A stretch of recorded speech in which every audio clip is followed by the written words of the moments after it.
Hey Tigers, you know what time of year it is? It's spring. The clouds are raining, the flowers are blooming, and love is in the air. It's almost prom! This episode, I'm going to tell you how to do your promposal and what to do the night of prom to make sure you go into it having the best night of your life. Just to get something out of the way, I don't know when exactly it's going to be uploaded, but it's currently the 30th of April. Prom is the 3rd of May. We're like 3 days out. My apologies to all of you watching 2026.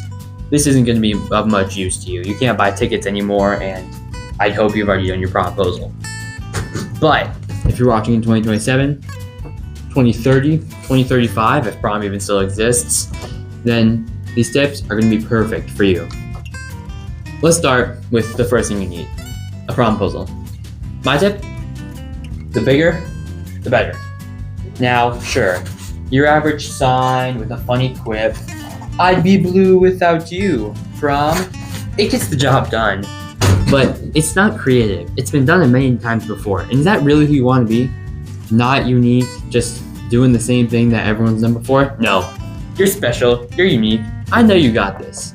You really want to impress. You want the person you prompose to say yes, because it is a proposal. They can still say no. That's within the parameters of a proposal, be it marriage, prom, or business. They can say yes or no. So make sure that when you're negotiating the terms, you're putting your best foot forward and you're bringing something great. Now, some good examples I've seen is you don't want to do the sign, but if you do the sign and something else, then you have a great time. One I saw was someone gets a sign, it said something, a play on words, I don't know exactly what it was, but the word latte, like prom be a latte fun with you with a latte. That's great. If the person you're going after drinks coffee, that's amazing.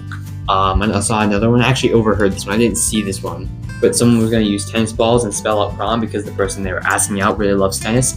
Do that. Play to your strengths and figure out the interests of the person you're asking out. That's how you build a great promposal. The sign does get the job done, but it's not what you want to do. One more thing. The worst thing you can do for a promposal, it's not the sign. It's not a boring and no joke. It's a stolen joke. Identity theft is not a joke, once said Jim Halpert. And you know what? It's not. So don't go online and look up promposal ideas. No, come up with something great. Now, if you wanna go online and do some like brainstorming session, that's fine. That works. But don't copy directly from online. You want to be unique. I think we've covered this in previous episodes of Couple Scale Up. So you know this. You know you gotta be unique, and you know you can be unique. You got this.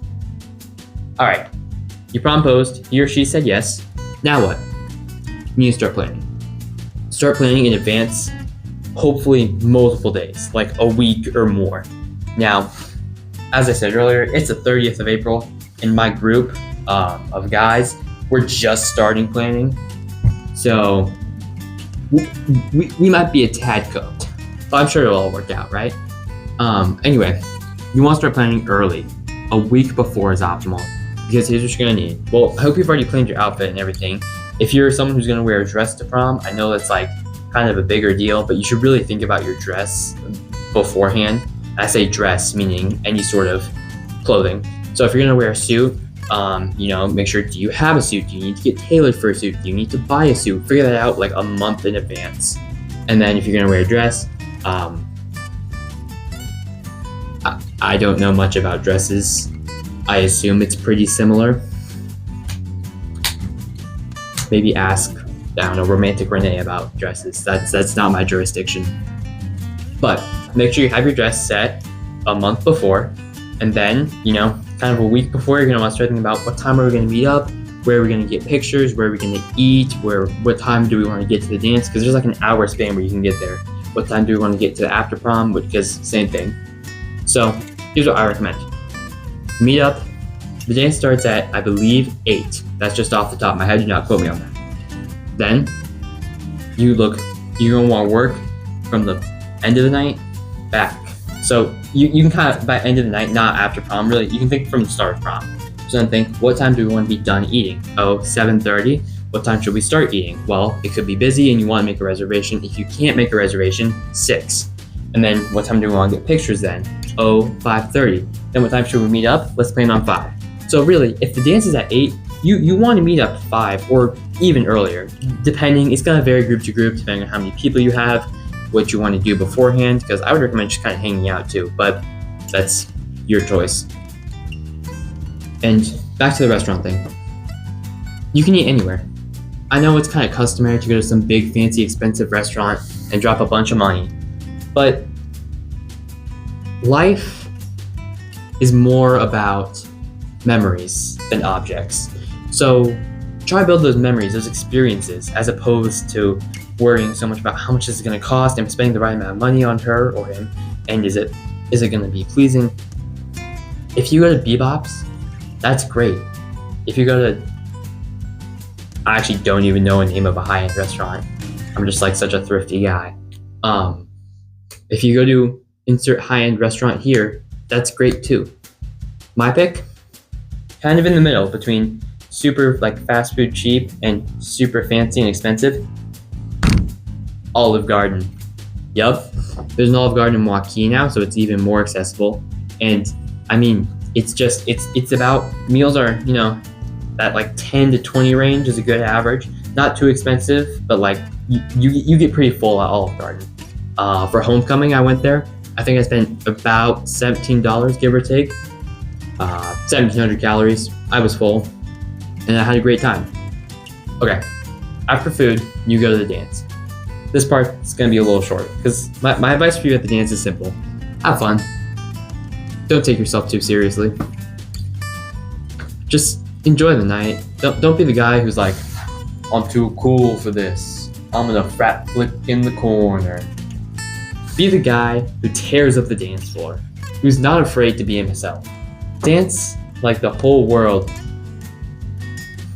isn't watching you. Almost messed that quote up. But don't care if they all are. Life is not about caring about what other people think. Life is not about objects or affluenza. It's about memories. Affluenza is overspending, consumptionism, like consumerism that we have in America, word of the day. So remember to keep your memories at heart, your experiences, your people, instead of your objects. That goes for everything, not just prom. And for those of you who don't have a date to prom, I feel for you. Coaches don't play, of course, but I know how it can be. You're looking, everyone has a date and you don't. Even if you're like not trying to get a date, it's still gonna hit you. My advice, do everything the same, but with a group of guys or gals. Just with a group of your friends. No romantic partner. That's great. I did a promposal. You're actually about to see it at the end of this video if you stick around. And did the promposal, and then we're gonna, obviously prom hasn't happened yet, but we're gonna go to Olive Garden. I think we're getting pictures at Keene. We're still kind of planning it, which is why we might be a little cooked. And then we're just gonna have a great time as the group of guys that we are. So good luck, Tigers. I know you can do this. Have fun at prom.